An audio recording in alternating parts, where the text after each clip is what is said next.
Madame, Monsieur, bonsoir. Bienvenue dans ce journal à la une de l'actualité ce soir. Ouverture ce samedi à Addis Ababa du 34e sommet de l'Union africaine. Le président Alassane Ouattara prend part aux travaux qui se déroulent par visioconférence. À la tête de l'UA, le Sud-Africain Cyril Ramaphosa passe la main à Félix-Antoine Tshisekedi, président de la République démocratique du Congo. Il appelle à mener ensemble une grande offensive contre tous les fléaux. Il n'y a pas de raison d'inquiétude, la gestion de la dette ivoirienne est parfaitement maîtrisée. Des mots du ministre de l'économie et des finances, Adama Coulibaly, se veut rassurant après des informations annonçant un niveau d'endettement alarmant. En Côte d'Ivoire, il rétablit les faits, le point dans quelques instants. Des larmes pour une grande figure de la politique ivoirienne. Laurent Dona Fologo s'est éteint hier à l'âge de 82 ans. L'ex-président du Conseil économique et social était un ancien journaliste, plusieurs fois ministre sous Félix Houphouët-Boigny et Henri Konan Bédié. Sur la toile, les Ivoiriens rendent hommage à cette personnalité qui a marqué la vie politique nationale.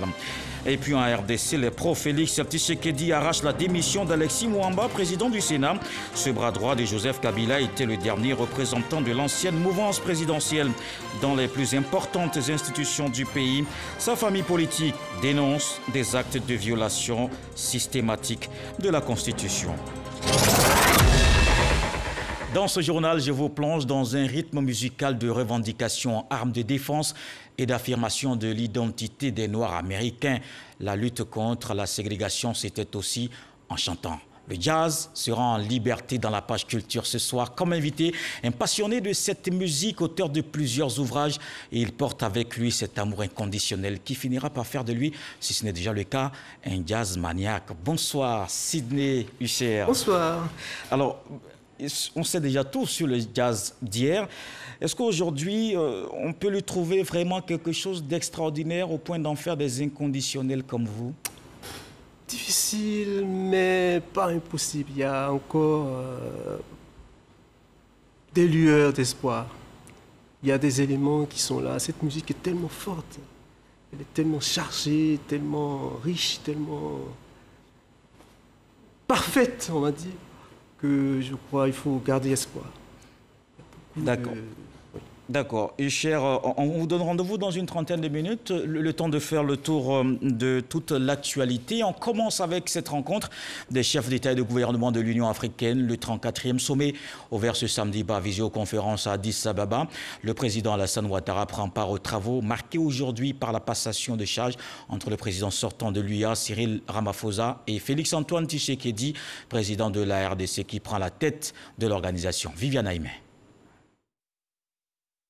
Le président de la République démocratique du Congo, Félix-Antoine Tshisekedi Tshilombo, succède au président sud-africain Cyril Ramaphosa à la présidence tournante de l'Union africaine pour la période 2021-2022. Ouvert ce samedi 6 février au siège de l'Union africaine à Addis Abeba, le 34e sommet ordinaire de l'Union africaine s'est déroulé en visioconférence en raison de l'épidémie de la Covid-19. Le chef de l'État ivoirien, le président Alassane Ouattara, participait via la connexion Internet à ce rendez-vous annuel des chefs d'État du continent. Ce 34e sommet a félicité le président sortant Cyril Ramaphosa d'Afrique du Sud pour la réactivité qu'il a insufflée à l'organisation panafricaine dans la lutte contre la pandémie de la Covid-19 sur le continent africain, par la mobilisation des différents pays, ainsi que des partenaires et la création d'une plateforme pour l'acquisition de produits médicaux et des vaccins. Ce 34e sommet va enregistrer le renouvellement de la Commission de l'Union africaine chargée de la mise en œuvre des décisions des chefs d'État et qui est dirigée depuis 4 ans par le président sortant, Moussa Faki Mahamat. La conférence des chefs d'État, l'organe de décision par excellence, a choisi de confier les rênes de l'organisation africaine au président Tshisekedi pour un mandat d'1 an. La conférence des chefs d'État a aussi fait le choix de promouvoir l'identité culturelle africaine comme facteur d'intégration, d'où le choix du thème de l'année 2021-2022, Art, culture et patrimoine. Le nouveau président en exercice de l'organisation panafricaine, Félix Tshisekedi, a fait montre de détermination devant la charge qui lui est confiée. Je tiens à remercier vivement mon prédécesseur, le président Cyril Matamela Ramaphosa, qui, dans des conditions difficiles dues à la pandémie de Covid, a su mobiliser les efforts de tous les pays du continent et des partenaires pour y faire face. Pour cela, je propose qu'il soit le champion du programme de vaccination et de lutte contre la pandémie de Covid-19. J'entends ancrer la thématique de ma présidence de l'Union africaine dans la vision ci-après, une Union africaine au service des peuples. Cette vision spécifique qui s'inscrit dans le premier plan décennal de mise en œuvre 2014-2023 de l'agenda 2063 va se décliner autour de 9 piliers stratégiques mieux détaillés dans mon plan d'action. Les arts, la culture et le patrimoine constituent le socle de la renaissance africaine. Ils nous offrent l'opportunité d'opérer notre retour aux sources.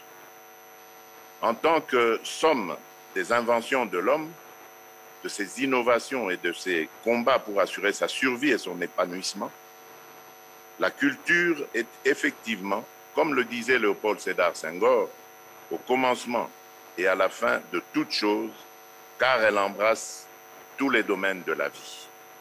Au sein du nouveau bureau de la conférence des chefs d'État, le Sénégal occupe le poste de vice-président, l'antichambre pour accéder au fauteuil de président en exercice de l'Union africaine pour l'exercice 2022-2023. Et ajoutons que Moussa Faki Mahamat, président de la Commission de l'Union africaine, a été réélu samedi pour un mandat de 4 ans. 51 des 55 États membres ont voté pour le Tchadien. Ici en Côte d'Ivoire, la dette ivoirienne est maîtrisée, rassure le ministre de l'Économie et des Finances. Adama Coulibaly veut rétablir les faits face à des informations annonçant un niveau d'endettement alarmant. Il n'y a pas d'inquiétude, nous rapporte Adama Koné. La dette ivoirienne. Les données consolidées à fin juin 2020 sont connues et disponibles. Un stock de 10 135 milliards de francs CFA, bien en deçà des chiffres qui circulent sur le marché noir de l'information. Pour le ministre de l'Économie et des Finances, c'est une dette intelligemment structurée. Nous recourons d'abord aux ressources, prioritairement aux ressources concessionnelles qui malheureusement de plus en plus se font rares. Après les ressources concessionnelles, nous allons vers les ressources semi-concessionnelles avant d'aller vers les ressources qui sont contractées à des termes commerciaux. Je dois vous dire aujourd'hui que quand on regarde le portefeuille d'endettement de la Côte d'Ivoire, nous avons 73% de notre endettement qui est constitué de prêts semi-concessionnels, 19% prêts concessionnels et seulement 8% à des termes commerciaux.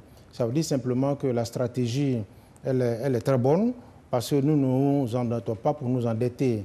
Nous le faisons avec une stratégie qui permet d'avoir les ressources les moins chères possibles.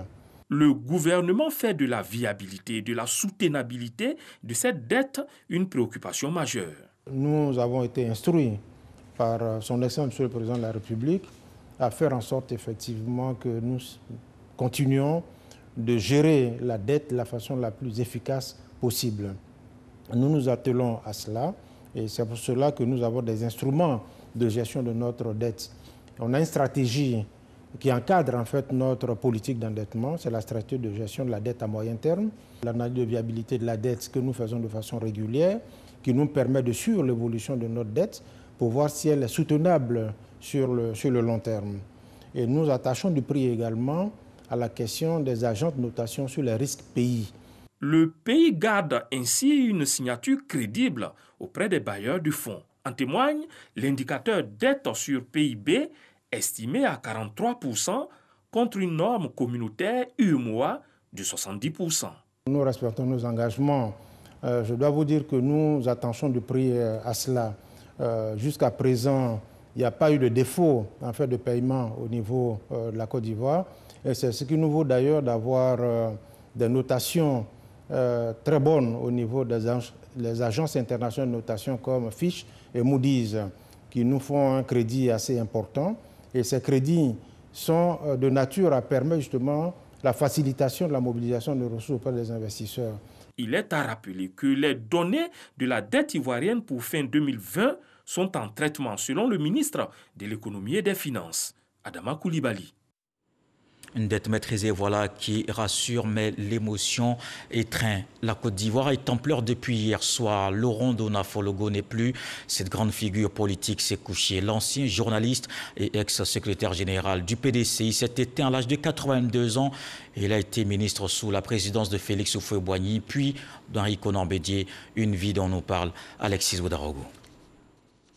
Vous savez, les pilotes viennent de temps en temps saluer les passagers, surtout lui, président de la République. Je le salue. Bon, moi, j'avais la chance d'être pas trop loin. Il a dit, mais monsieur, vous êtes le pilote? Je dis, oui, retournez à votre... Il prenait plaisir à raconter le père fondateur. C'est en 1965 que Laurent Donafologo rencontre celui qui a été le modèle de son parcours. On me demande quelquefois, mais Fologo, tu ne vieillis pas?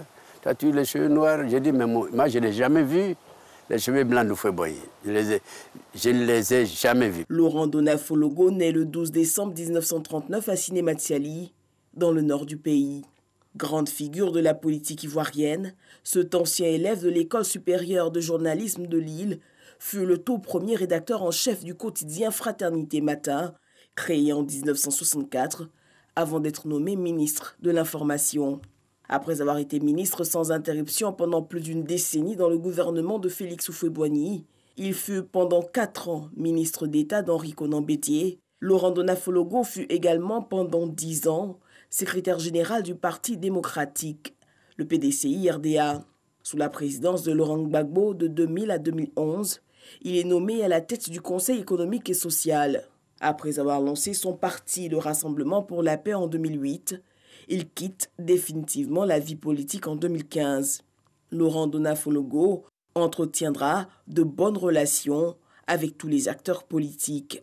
Âgé de 82 ans, ce compagnon de Félix Houphouët-Boigny au soir de sa vie s'était consacré à sa retraite et à la rédaction de ses mémoires. Laurent Donafologo est décédé ce vendredi à Abidjan des suites d'une infection au coronavirus.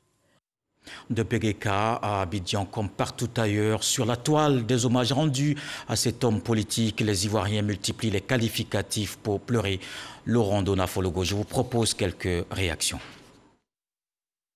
Moi, ça me surprend ce matin du décès de Laurent Donafologo. Il a beaucoup travaillé avec notre père de la nation, Houphouët-Boigny, et vraiment, il a occupé de grands postes en son temps.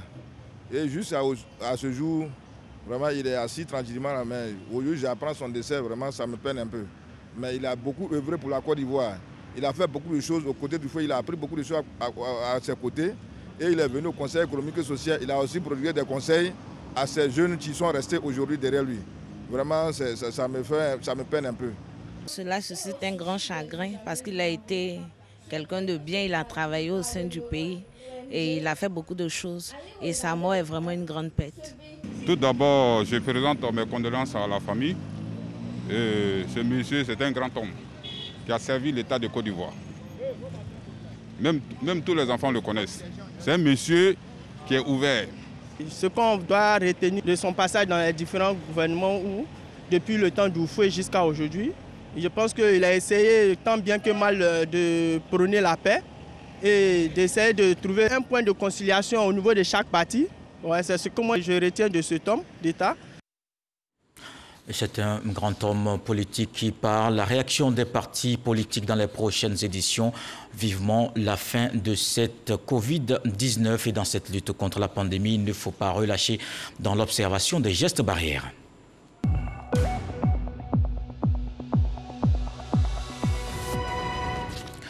Voici les chiffres de ce samedi. 272 nouveaux cas de Covid-19 sur 2485 échantillons prélevés, soit 10,9%. 2 cas positifs, 108 guéris et 2 décès. La Côte d'Ivoire compte donc 29 567 cas confirmés, dont 27 773 personnes guéries, 162 décès et 2032 cas actifs. La sensibilisation et la lutte contre la Covid-19 s'intensifient dans le secteur du transport. Un lot de kits sanitaires remis aux acteurs du transport terrestre et lagunaire, un don du gouvernement à travers le ministère des Transports afin de circonscrire la propagation des nombres de cas en recrudescence ces dernières semaines. Salima Toudia.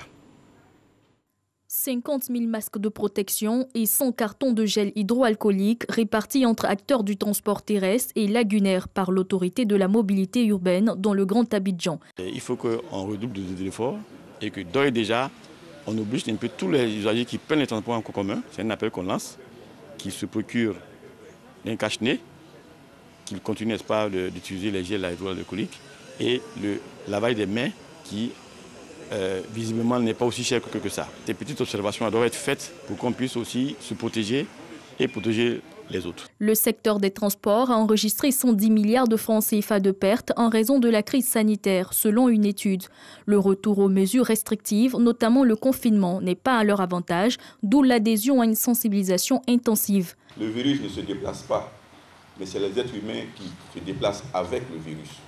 Nous osons croire que la position transversale qu'a le transport dans cette situation aujourd'hui permet que le transport routier soit considéré comme un facteur de propagation de la pandémie.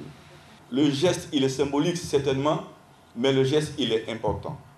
Il est important parce que tous ceux qui vont donc avoir symboliquement ces masques auront à charge de transmettre aux autres qui sont derrière la nécessité donc de s'équiper personnellement, ne serait-ce que pour protéger sa vie et la vie des autres.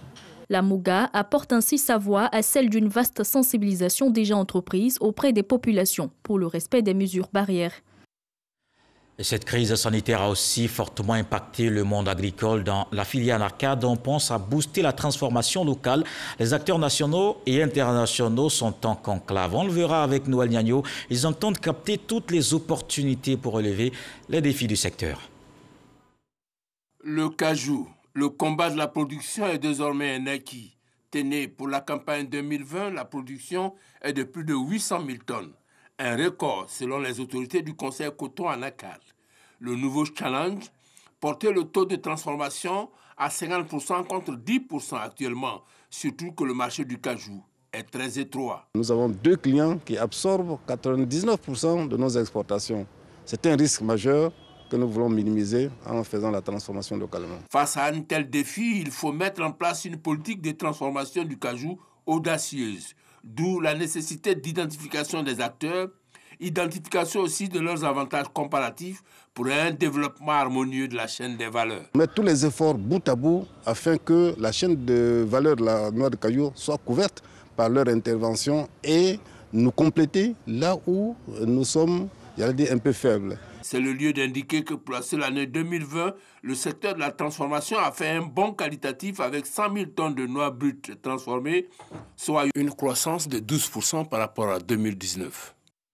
Après le ministère de la Ville, c'est au tour de la Chambre de commerce et d'industrie de Côte d'Ivoire de s'engager pour la réalisation de Aquaba City, une convention signée entre le promoteur et la Chambre de commerce. Il s'agit pour cette fêtière des entreprises ivoiriennes de mobiliser les investisseurs à s'intéresser à ce projet. Jean-Marc Diadji. Le projet Ville Nouvelle, Aquaba City, prend de plus en plus forme. Après l'appropriation du projet par le gouvernement, à travers le ministère de la Ville, c'est la Chambre de commerce et d'industrie de Côte d'Ivoire qui s'engage à accompagner les promoteurs. Une signature de convention entre le promoteur et la fêtière des entreprises de Côte d'Ivoire. La Ville Nouvelle Aquaba City est en réalité un projet d'investissement, un projet de création d'emplois, un projet pour soutenir l'économie nationale, un projet pour améliorer la qualité de vie de la population ivoirienne en général et la population abidjanaise qui va passer de 6 millions à 10 millions d'ici l'an 2030. Il s'agit pour la Chambre de commerce et d'industrie de Côte d'Ivoire de mobiliser les investisseurs à s'intéresser au projet Abidjan Ville Nouvelle. Et pour cette initiative, Fama Touré rassure. Le rôle de la Chambre de commerce et d'industrie, c'est justement de faire de telle sorte que les opérateurs économiques, quel que soit leur secteur, puissent s'intéresser au projet. C'est une lourde responsabilité pour nous et nous nous sommes engagés, en tout cas à travers ce protocole, à faire de telle sorte que nous puissions contribuer pleinement à la réalisation de cette ville nouvelle, une ville durable. Le projet Akwaba City consiste en la réalisation d'une ville nouvelle avec des commodités très modernes. Cette nouvelle ville sera bâtie dans la commune d'Anyama sur une superficie de 14 000 hectares déjà en cours de mise en œuvre. En se rendant à la Marawi, le ministre Adama Kone, émissaire du président de la République à Zouenoula, il a échangé avec les populations du département. Il appelle à la paix et à la cohésion sociale. Kwadio Kwame. Adama Kone, ministre auprès du président de la République chargé des affaires économiques et financières natif de la région de la Marawi, émissaire du président de la République, s'est entretenu avec les populations de Zouenoula. Non seulement pour leur dire merci pour la bonne tenue de la visite d'État de l'élection présidentielle dans la Marawi, mais également pour parler de paix et de cohésion sociale sans lesquelles il ne peut y avoir de développement. Adama Kone a appelé les populations de Zouenoula à des élections législatives apaisées. Dans l'histoire de la Marawi, il y a eu un très grand score ici. Donc au nom du président, nous sommes venus leur dire merci pour ce soutien et pour ce vote. Et nous avons profité de l'occasion pour leur passer le message de la cohésion, de la stabilité et de la paix. Ce sont des valeurs qui sont chères au président de la République parce que la Marawi est reconnue pour son vivre ensemble.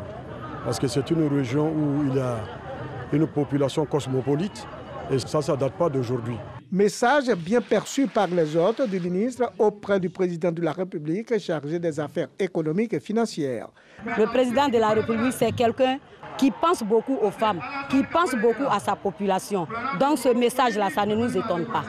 Aujourd'hui, Zouenoula est plus que satisfait et vu même les promesses qui ont été faites à Zouenoula, donc nous mettrons tout en œuvre pour que vraiment le président soit content de la ville de Zouenoula, pour que Zouenoula ait tout ce qui lui a été promis. Avant de prendre congé de la population de Zouenoula dans toute sa composante, le ministre Adama Kone a annoncé le démarrage de plusieurs travaux dans la région de la Marawi, notamment le lancement d'un programme d'électrification, d'adduction en eau potable et de réhabilitation de pompes à motricité humaine, la construction des châteaux d'eau ainsi que le programme de développement routier de la Marawi. Des engagements du chef de l'État, Alassane Ouattara, lors de sa visite d'État dans la région de la Marawi. Et le sport est aussi un excellent vecteur de paix. Allons voir ce tournoi de football de la mutuelle des agents de la radio-télévision ivoirienne. C'était au stade de la haute fréquence de la RTI. L'équipe de la Geste aussi opposée à celle d'Abidjan City. La formation de l'ancien académicien des Marcos s'est imposée 1-0 à Seine-Kwasi, Patrick Dadier. Ambiance de grand jour au stade de la haute fréquence de la RTI. Et pour cause, la finale du tournoi de la mutuelle des agents de la RTI, Musati, s'y déroule. Après la phase à élimination directe, deux équipes se sont hissées en finale. Il s'agit de la formation d'Abidjan City en bleu et jaune, opposée à celle de la Geste aussi.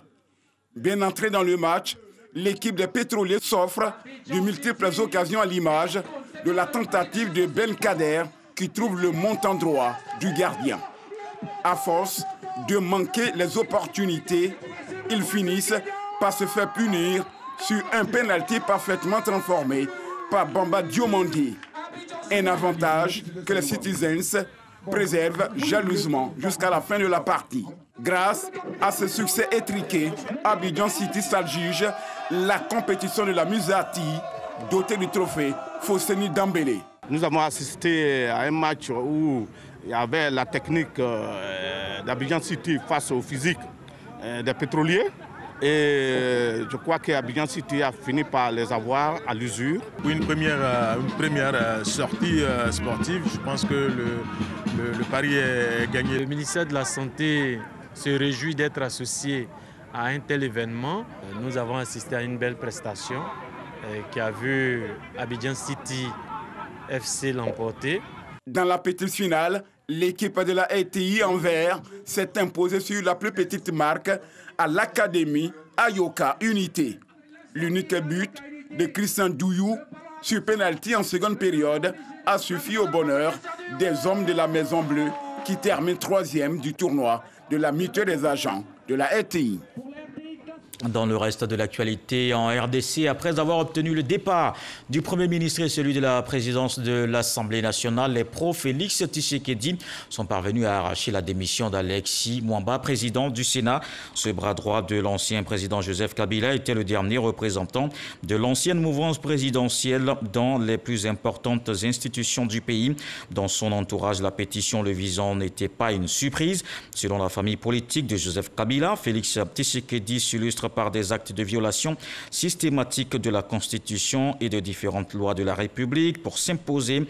Et parallèlement, Tshisekedi renforce son influence sur quasiment toutes les grandes institutions du pays. Comme tous les samedis soirs, c'est l'heure de votre rendez-vous avec la culture.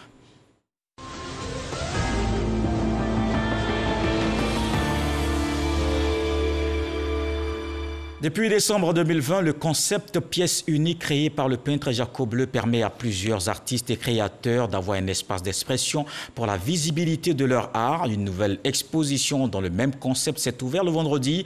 Il met en lumière un artiste peintre et un designer, des toiles et des pièces montées soumises à l'appréciation des connaisseurs. Franck Quadio.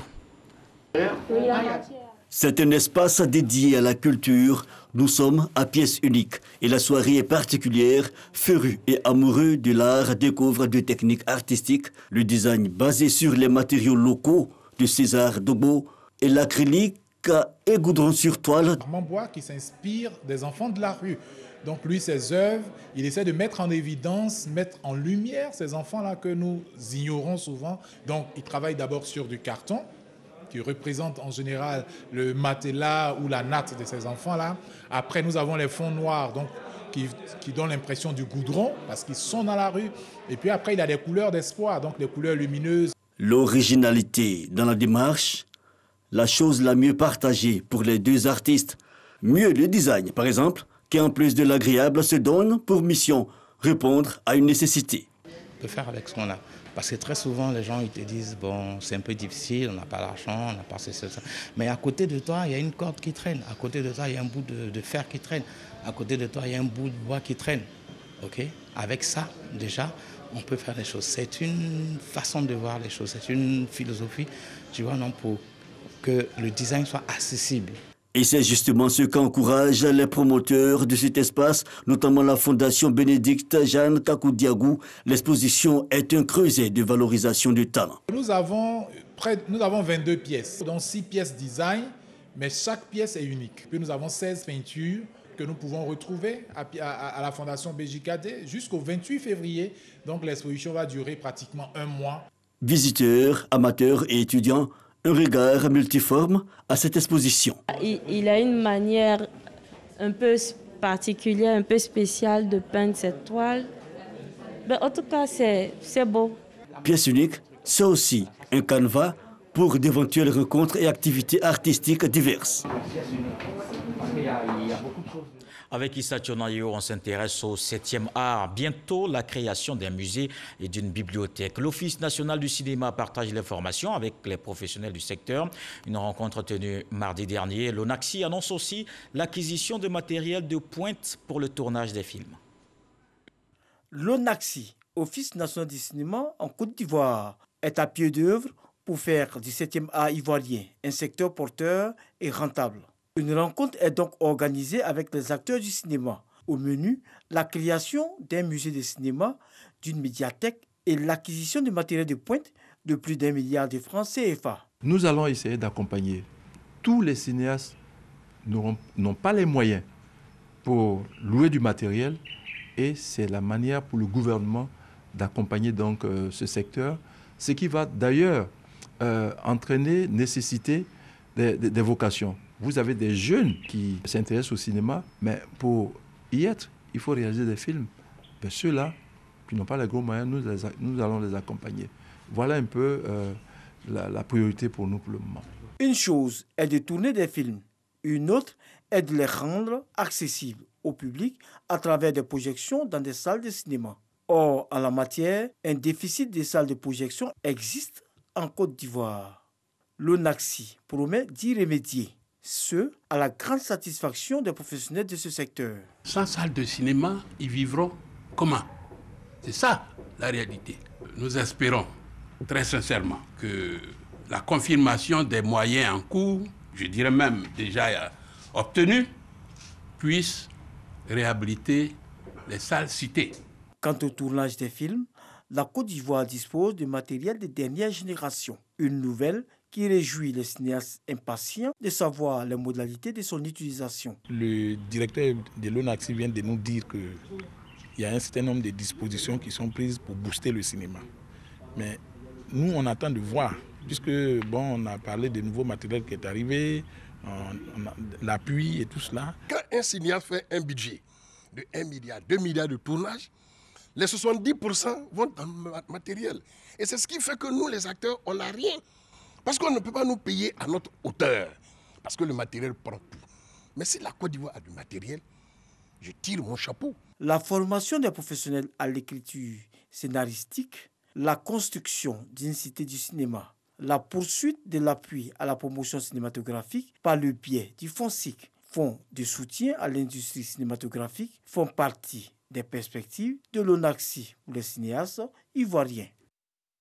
On retrouve l'invité de la page culture ce soir, Sidney Hucher, qu'on a beaucoup de plaisir à recevoir. Alors, Sidney, comment êtes-vous tombé amoureux du jazz? On ne va pas dire que c'est un hasard, mais j'ai l'impression que j'étais fait pour rencontrer le jazz, en fait.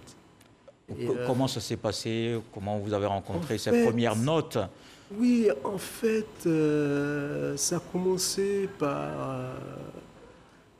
on m'avait fait écouter du Ella Fitzgerald, comme ça. Et j'étais pris dans une tristesse, et puis j'ai quand même écouté, et puis je me suis dit, mais tiens, il y a quelque chose qui se passe, quoi. Et ensuite, j'ai rencontré des gens, l'entourage aussi est important, des gens qui étaient déjà férus de cette musique et qui me passaient des informations. Il y avait des livres, il y avait des articles, et c'est comme ça, je me suis dit, mais il y a Ella Fitzgerald, elle joue, elle chante, mais ça vient de quelque part, c'est extraordinaire. Une personne, n'importe qui ne peut pas venir comme ça et chanter avec une telle portée, quoi. Vous savez que vous fermez les yeux, il y a tout un paysage qui apparaît. C'est comme ça que j'ai su que vraiment, apprécier cette musique, il fallait vraiment aller plus loin que la musique. Parce que cette musique, finalement, c'est plus qu'une musique, c'est un langage et c'est un état d'esprit. Voilà. Alors, parmi ceux qui vous ont influencé, qui ont créé ces conditions de l'amour entre vous et le jazz, est-ce que vous connaissez cet animateur de cette émission, Jazz en liberté sur Radio Côte d'Ivoire, Tony Kwasi? Mais oui, bien sûr. Il nous a bercé, ce monsieur. Je crois que je ne sais pas s'il est encore là, mais franchement... c'est vrai qu'on entend toute cette émission aussi, oui. J'ai écouté et ça a été un déclencheur parce que j'étais trop jeune quand j'écoutais cette musique, mais elle est restée quelque part. J'écoutais sur la radio de ma mère, d'ailleurs, tous les mercredis. Et il y avait un jeune homme qui, lui, était déjà dans le domaine, qui me faisait enregistrer les morceaux. Moi, je les enregistrais mécaniquement, je ne savais pas.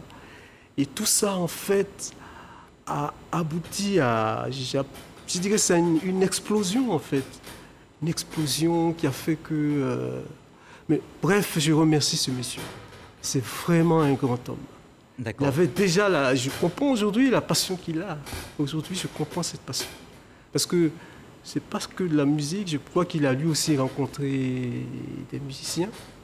Je ne sais pas s'il a rencontré, mais moi en tout cas, le fait d'avoir rencontré les musiciens. Oui, on en parlera tout à l'heure. Sidney Hucher, son amour pour le jazz, c'est Franck Audio qui nous fait juste un petit résumé et on se retrouve juste après. Faute d'être un musicien qui joue, Sidney Hucher se sert de l'écriture comme d'un instrument de musique. C'est extrait de la postface de la biographie du poète jazzman, le pianiste Tommy Lee Flanagan.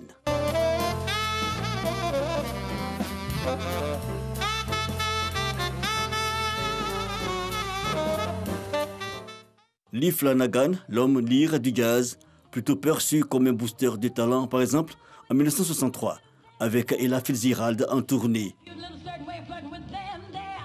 La biographie côtoie les 400 pages, voire plus, et est proposée par Sydney Usher.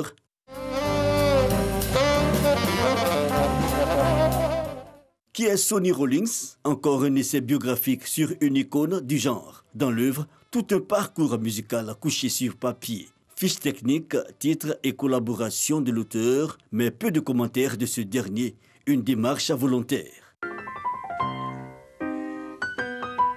Jazzy Green Nations ou Jazzy Green Nation participent de la même démarche. Faire de la musique la vie et même à l'envie.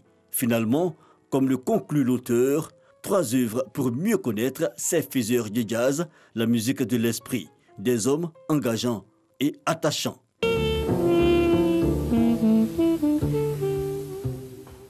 Alors, le jazz a été vraiment cette musique très populaire, mais c'était peut-être hier, notamment aux États-Unis. Aujourd'hui, que devient le jazz?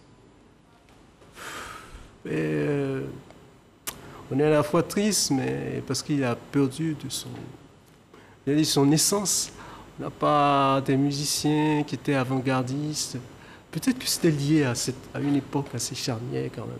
Vous savez, les années 50, c'était les années où il y avait une ébullition culturelle, sociale, politique, la revendication. On s'est rendu compte à cette époque qu'il y avait une minorité qui était poussée. Aujourd'hui, on emploie le terme confinement, mais ils étaient vraiment confinés dans une misère abyssale. Et la musique était le seul moyen d'expression. Et puis c'était aussi le seul moyen de dire nous existons. Nous existons, nous ne sommes pas aussi sauvages que vous le croyez, que vous le pensez. Voilà une musique qu'on fait. On a créé le bebop, qui est une musique acrobatique, technique. Et en plus de ça, bon, excusez-moi du terme, avec le free jazz. Parce qu'on veut vous choquer. On existe. On existe. Et moi, ça m'étonne que ce soit maintenant que les gens réalisent qu'il y a des minorités, il n'y a pas qu'aux États-Unis, il y a des minorités partout dans le monde qui sont confinées jusqu'à perdre même leur dignité. Et voilà, donc le jazz m'a... Oui, alors ils sont vraiment nombreux aujourd'hui à dire que le jazz est très élitiste, qu'il n'est pas accessible, réservé à une certaine classe. Qu'est-ce que vous en pensez? Ah, ben moi je crois que c'est la faute, on va dire, je ne sais pas si on peut dire les journalistes, mais le jazz est devenu un peu commercial, on va dire. Et puis d'ailleurs, le terme jazz, ce n'est pas vraiment le terme qu'il faut employer. Moi je crois que le vrai terme, c'est, on va dire, musique, on va dire afro-américaine ou musique évolutive. Là, c'est encore plus vrai.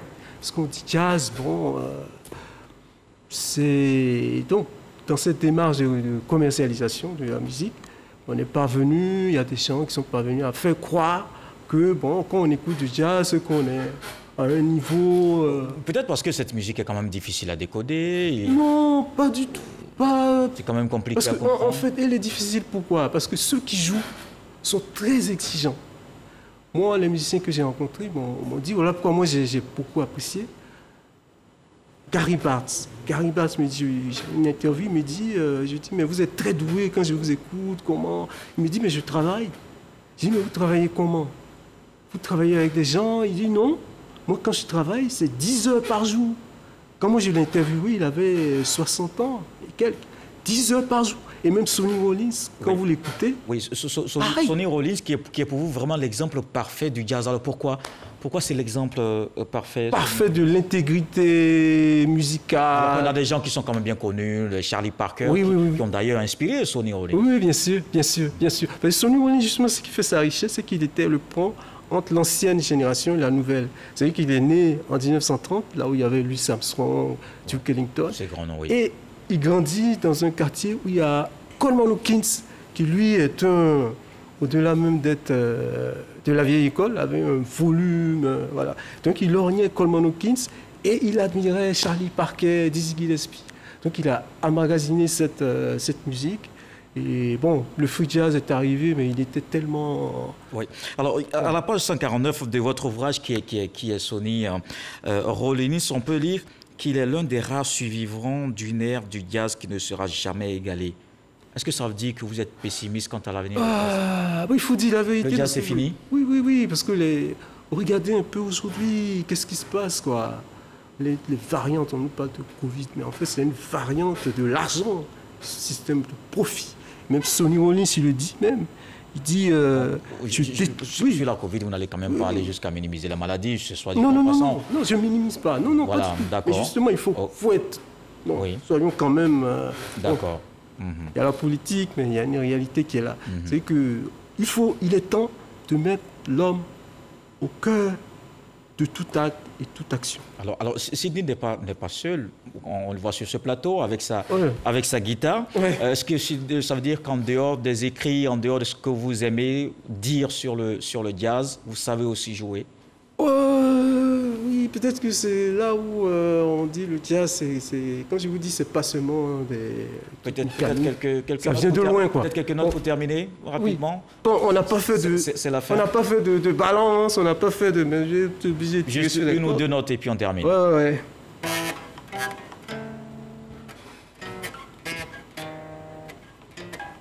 Et pendant que vous jouez ces notes, moi je vous remercie, Sidney Hucher, l'invité de la page Culture, un mordu du jazz, auteur de plusieurs ouvrages sur cette musique, notamment Jazzigrination et Sonny Rollins, qui est Sonny Rollins, 2 ouvrages que vous avez écrits parmi tant d'autres évidemment.